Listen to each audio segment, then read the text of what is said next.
Welcome to the Slop Farm. Enjoy the video. Begin by buying a single ticket for Euros 1.10 that is valid for 90 minutes and covers buses, trams, and metro transfers within the city. Purchase at a tabaki shop, at station ticket machines, or on the A&M mobile app before boarding. Keep the electronic confirmation or paper receipt. If you have a paper ticket, validate it immediately in the yellow or orange machines on platforms or inside buses. Failure to validate risks penalties and inconvenience when inspectors check. Learn the network. The main hubs are País Garibaldi and Toledo for metro connections and regional trains to Pozzuoli or Sorrento.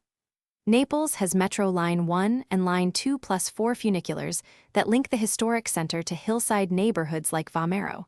Funiculars are ideal for steep climbs.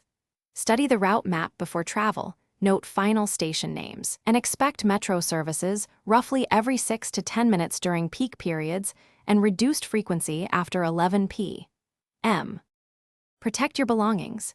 Keep wallets and phones zipped and in front pockets because pickpockets are common on crowded buses and metro cars during rush hour. For door-to-door trips, use official taxis that display a meter or request rides via the A&M and regional apps to get a receipt. Before travel, check for strikes, service changes, or altered timetables. Carry small change for ticket machines and the occasional bus conductor, and plan extra time for transfers during busy tourist days. Thanks for watching. Consider subscribing if we helped you today.